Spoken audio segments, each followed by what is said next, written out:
We do begin, though, this morning with the economy, something we're all thinking about, and that decision by the Federal Reserve to raise interest rates for a fourth time this year. As expected yesterday, the Fed jacked up rates by 0.75 of a percentage point. This is now the Fed's most aggressive cycle of monetary tightening since 1981.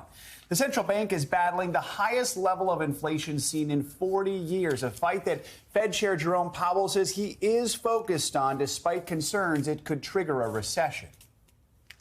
I do not think the U.S. is currently in a recession. And the reason is there are just too many areas of the economy that are performing, too well. And of course, I would point to the labor market in particular. We're not trying to have a recession, and we don't think we have to.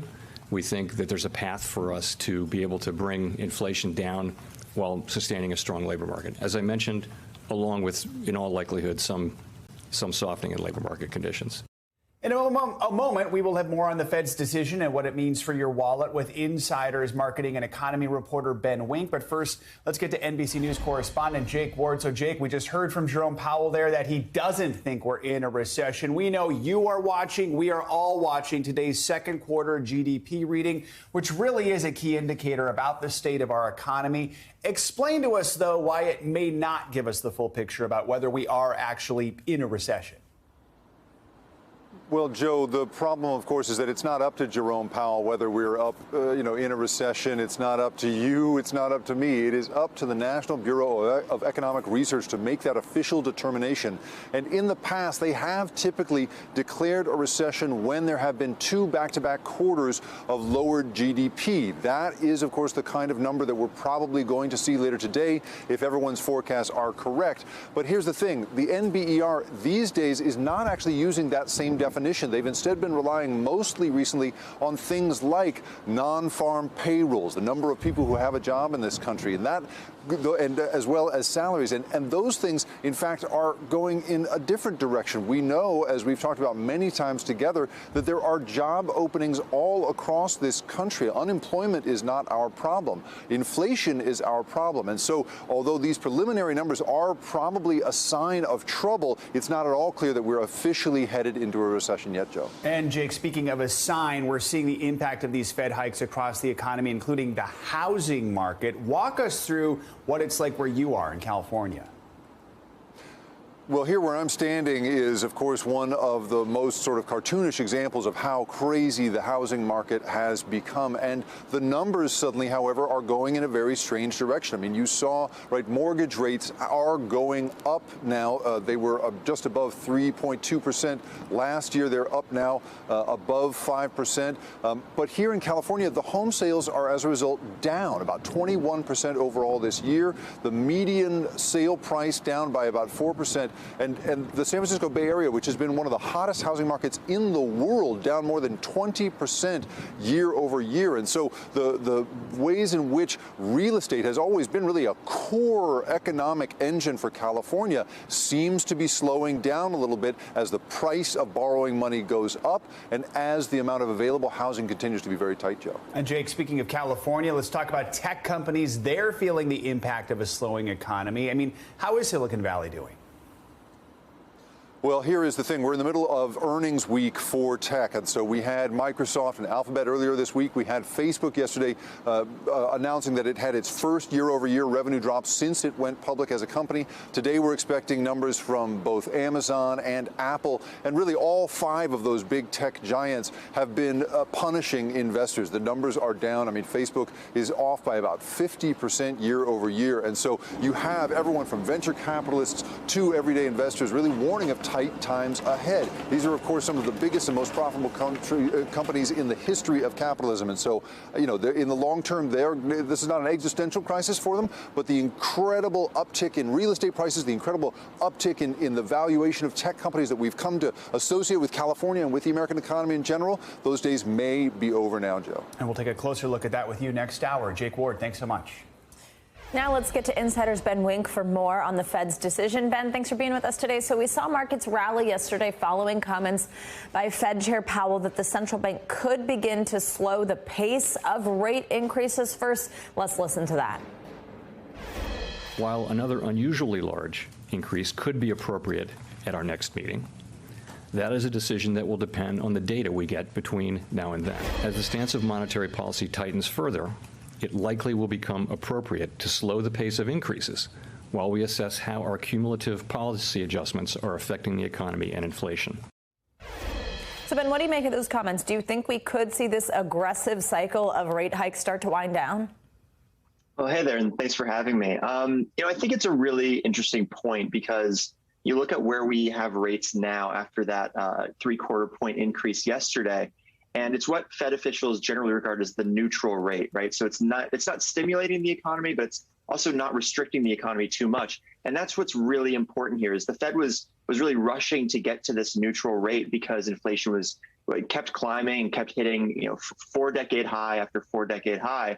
And so now that they're at that neutral rate, that gives them a little bit of flexibility. And that's what we heard from Chair Powell yesterday is that, in the next few meetings, they're likely to keep raising rates because, as we're all feeling right now, inflation is at such high levels. But they could slow that pace just because they aren't rushing to get to that neutral level anymore. They're there right now. And so they might be a bit more cautious and a bit slower when it comes to putting rates in more restrictive levels to really slow down the economy, but avoid that recession that so many people are talking about. All right, so let's dig into that right there, the R word. We're watching today for the second quarter GDP figure, but where do you stand on this idea of a recession? Some people think maybe we're already in one, but should we read too much into it if this GDP number does turn out to be negative again, or does that not necessarily mean that that's where we're at a recession?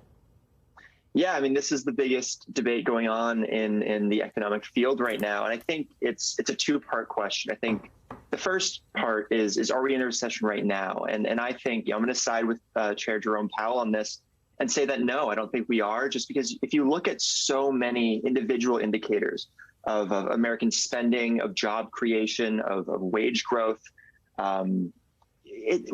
there's so many signs that the economy is really strong and doing quite well.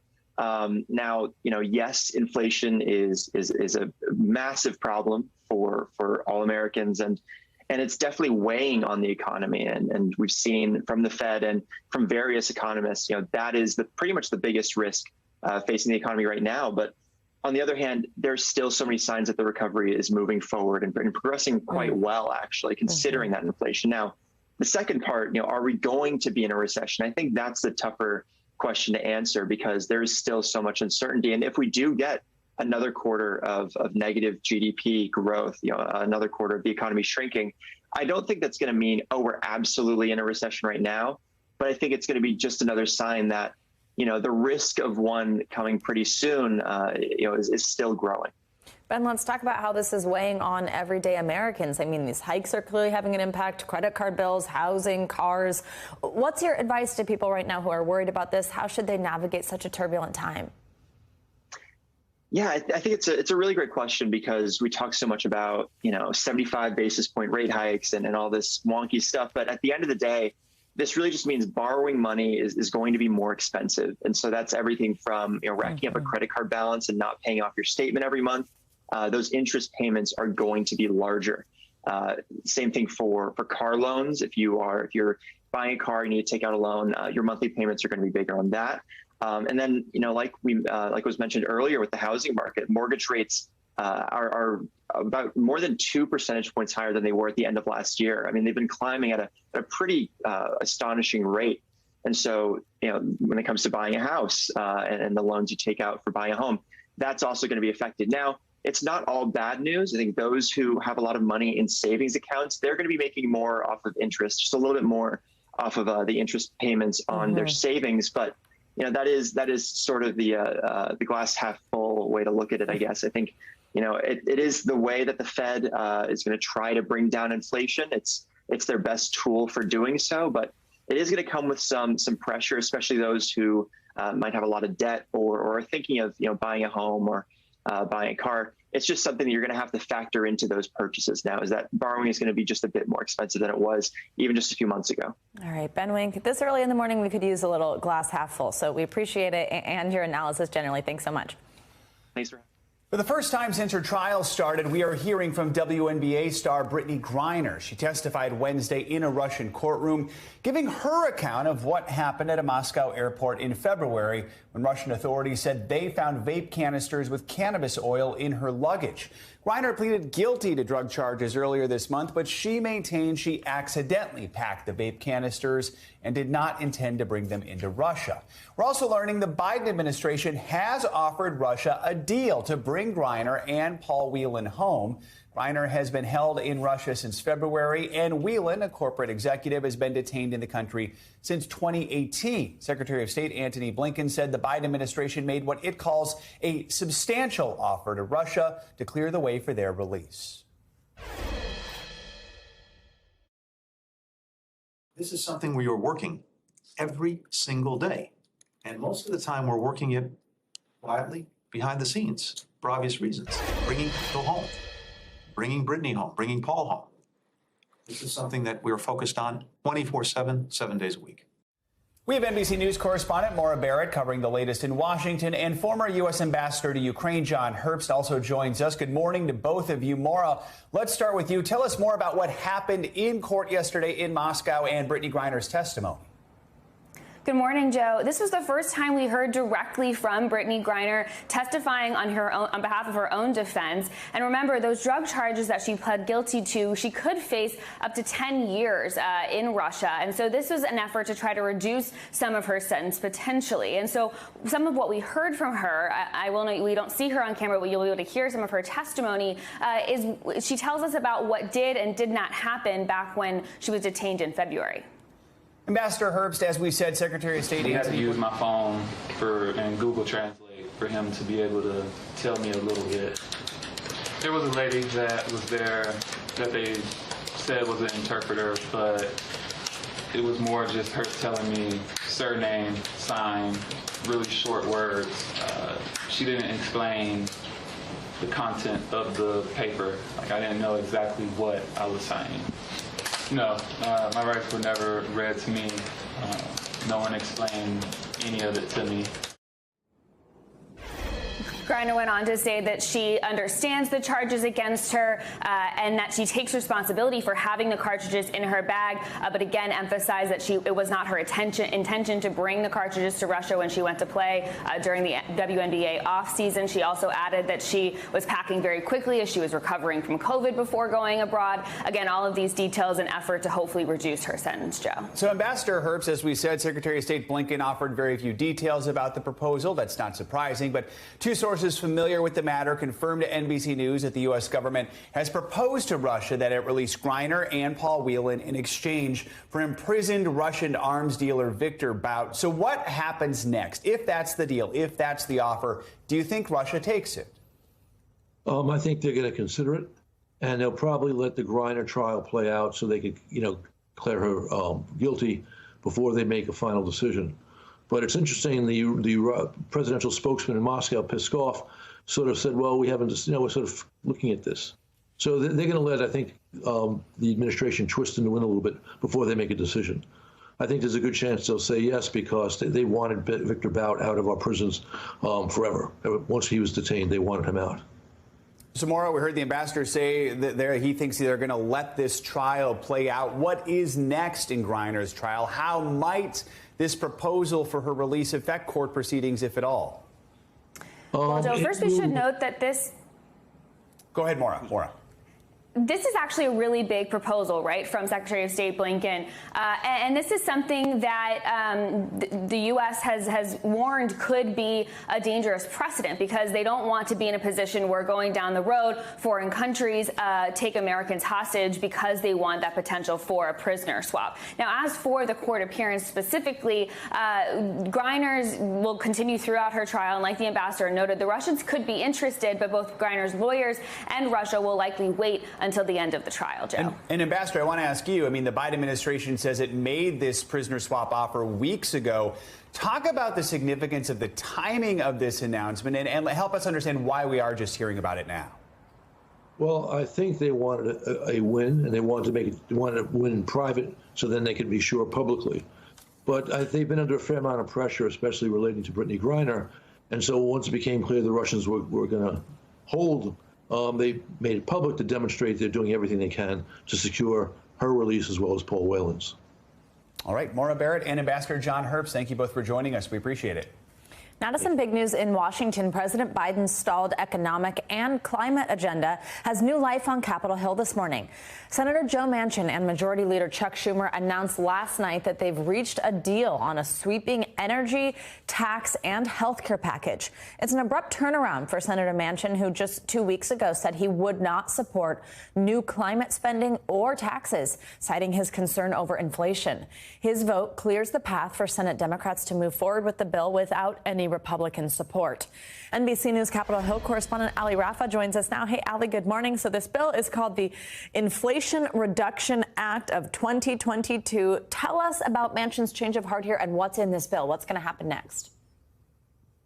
Yes, Savannah. Well, we spoke yesterday about Congress's jam-packed agenda before leaving on this August recess, and that agenda just got harder and more difficult for lawmakers in Congress. This came as a huge surprise to not just the press, even lawmakers, Democrats on Capitol Hill yesterday, after really this over a year of negotiations on this bill. Senator Manchin saying that after he rejected that deal that you mentioned at the top there, that Senate Majority Leader Chuck Schumer came back to him and essentially said, you know, take out what you don't like, put in what you do like, and let's just get this done. And so they kept this very close to the vest until late yesterday. Senator Manchin, who's back home in West Virginia recovering from COVID, releasing this statement yesterday saying, quote, "I will do everything I can to usher in a new era of compromise and common sense that will make America more energy secure, financially sound, and a more united country for this generation and the next." And among other provisions in this bill includes nearly $370 billion towards energy security in dealing with climate change, more than $400 billion in revenue from tax reforms, including a new corporate minimum tax of 15% that lawmakers say would help offset the costs of this. It also would bring down close to $300 billion in revenue through lowering prescription drug costs and allowing Medicare to negotiate drug prices for the first time. This is seen as really the first step of a very large victory for the Biden administration that we know has been very hungry for a victory as of late, Savannah. Yeah, so we know it is a victory. Have we heard from them on this? How's the White House responding? And then also tell us about the path that we could see potentially this finished bill ending up on the president's desk. Yeah, President Biden issued a statement shortly after this was announced yesterday saying, quote, "This is the action the American people have been waiting for.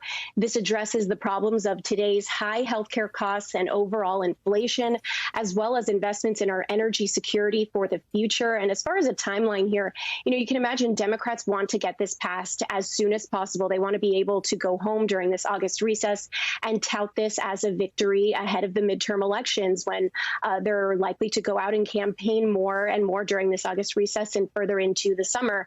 But this is becoming more and more dependent on all Democrats to vote in favor of this, because, again, this comes down to a 50-50 Senate where each and every vote counts.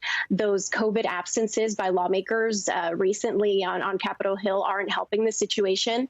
So Democrats are really relying on all Democrats to get together to use Vice President Harris as that potential tie-breaking vote. And all eyes are now turning to Senator Kyrsten Sinema, who's had difficulties and problems with some past versions of this bill. And so people want to know where she stands on this current version. We've reached out to her office to see where she stands on this. She still hasn't gotten back to us, but it is largely believed that she will eventually fall with fellow Democrats and eventually end up supporting the Savannah. All right, Ali Rafa, thank you.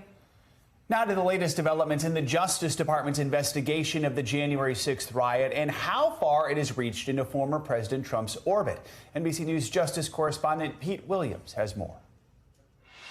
Administration officials familiar with the investigation tell NBC News that Justice Department lawyers are trying to find out what President Trump was saying to those in his inner circle in the weeks leading up to the January 6th riot to try to undo his election loss to Joe Biden.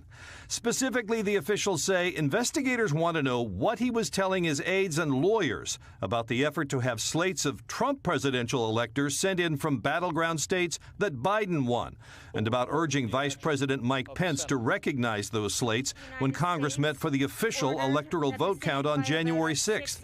The officials also say investigators back in April obtained telephone records of senior White House aides, including Mark Meadows, the chief of staff. Those developments were first reported by the Washington Post.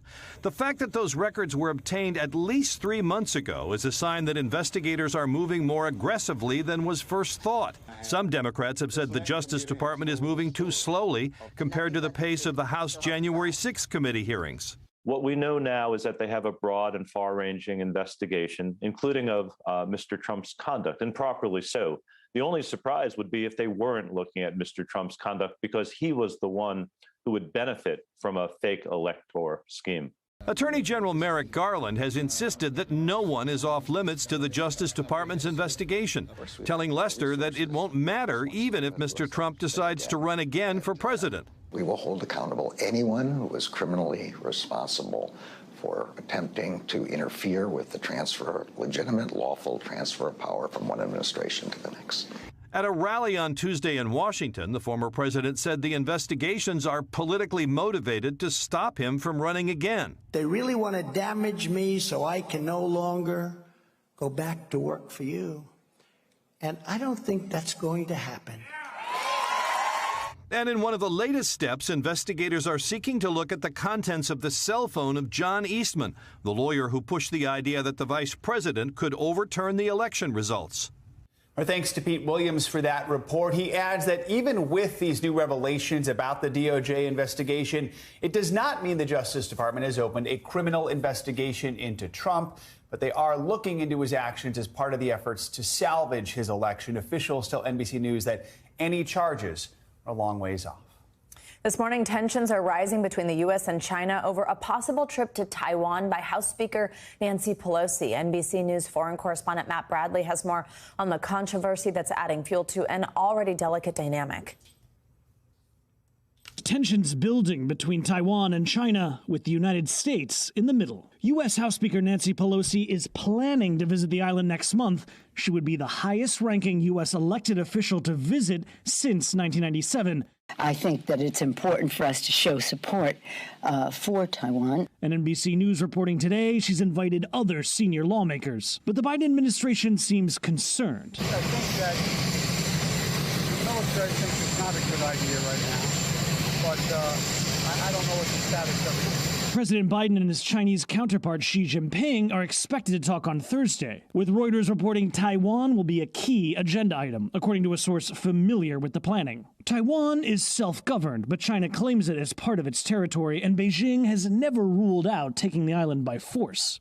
Taiwan rejects China's sovereignty claim and vows to defend itself. The U.S. doesn't officially recognize Taiwan as a separate country due to its long-standing one China policy, but it has pledged support to the country in case of an attack or coercion. The geopolitical friction getting extra attention in the wake of Russia's invasion of Ukraine. The concern that Russia's invasion and the world's response to it may embolden China. Taiwan's representative to the United States said this in February as Russian troops were mobilizing before their attack on Ukraine. Like everyone else in the world, we are watching the situation with much concern and anxiety. The Chinese have been threatening Taiwan through a number of means. Since Russia's war in Ukraine began, the White House has struggled with its messaging. President Biden made headlines with this exchange with a reporter in May. Are you willing to get involved militarily to defend Taiwan if it comes to that? Yes.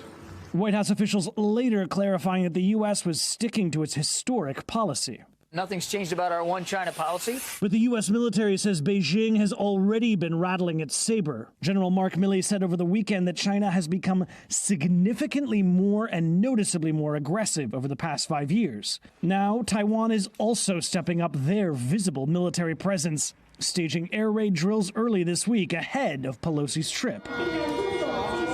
There's a rare bipartisan support for Pelosi's visit to push back on Chinese aggression. We're not going to let the Chinese Communist Party dictate where the Speaker of the House should go. I think China should not have any say over where American officials travel. But China's foreign ministry firing back at Pelosi's plans with a firm warning. We are fully prepared. If the U.S. insists on going its own way, China will certainly take firm and forceful measures to safeguard its national sovereignty and territorial integrity. The question for Washington, what are those firm and forceful measures? Or is Beijing just bluffing? Matt Bradley, NBC News. Now to the latest on the extreme weather. A flash flood emergency was declared for several counties in eastern Kentucky after a storm dropped as much as 6 inches of rain overnight. Check out this video. You can see the water rushing down this street in Caney, Kentucky, a rural town about 90 miles east of Lexington. Let's bring in meteorologist Michelle Grossman for more on that. And of course, also the heat wave hitting other parts of the country. Hey, Michelle, good morning. Good morning to you both. Yeah, we're still so busy in terms of weather extreme. We're looking at heavy rain in eastern parts of Kentucky, parts of West Virginia and Virginia. We're seeing heavy rain coming down. That's prompting flash flood warnings. It's prompting those emergency warnings as well. So where you see the red squares on this map, that is the flash flood warnings. And we're seeing 2 to 3 inches per hour of rain falling. The green is your flood threat through Friday. So that's what we're going to continue to watch today. 4 million people at risk for life-threatening flash flooding. We've had cars underwater. We've had houses filled, power outages, cell service being interrupted. And we're going to continue to see this as we go throughout today and also tomorrow. Heavy rounds of rain still expected. We're just seeing trains of really heavy rain coming through. Also expecting the chance of severe weather there later today. So here's a look at the flooding downpours. This is a look at radar over the past 3 hours where you see the darker colors, the reds, the oranges, the yellow. That's where we're seeing the really heavy rain coming down. And notice it's moving so slowly, and we're seeing rounds of it over the same area. So we're really concerned about these areas, West Virginia, Kentucky, and also Virginia. And your rainfall forecast, we've already seen over 7 inches of rainfall in portions of eastern Kentucky. We're going to add to that. We could add as much as 2 to 3 inches. And if we do get that severe weather within a thunderstorm, we could see more than that. So your flash flooding risk, this is in blue. The pink is the likeliest spot. Eastern West Virginia into portions of Kentucky, also looking at monsoonal flooding in the Four Corners. So it's not just in the Ohio Valley and the Appalachians where we're seeing the flooding going on. 13 million at risk for severe weather today. We could see damaging winds and isolated hail as well. There's a low tornado risk, but it's not a zero chance, so we could see a tornado or two. The likeliest spots would be where we see the yellow. That's Burlington to Albany, but we could see severe weather all the way to New York, D.C., Philadelphia as well, into portions of where we're seeing the flooding going on right now. This is a setup here. We have 2 fronts that are moving very slowly. They're working in tandem. We will have a lot of heat, a lot of humidity, giving some power to these storms. So we're expecting more soaking storms leading to flooding, high running creeks, rivers, and streams. There's so many pictures out there with the creeks just overflowing. And then as we go throughout tomorrow, it's not going to let up. We're looking at scattered storms entering the mid-Atlantic, a few downpours also with very high rainfall rates. We need to talk about the heat too, because we're looking at extreme heat. 33 million people impacted throughout the Northwest, the South Central states, the Carolinas, and portions of the West Coast of Florida. So Tampa, you're included there. And we're looking at temperatures climbing once again into the triple digits. Medford today, 111. And this heat, you guys, is going to continue into the weekend. And portions of the South Central states, we're going to see heat indices near 110 once again. Wow, it is crazy to see those triple digits in that part of the country for so long. Time and time again. I've lived there. Not a lot of air conditioning. Yeah, dangerous. Yeah. Thank you, Michelle. Yeah. Thanks.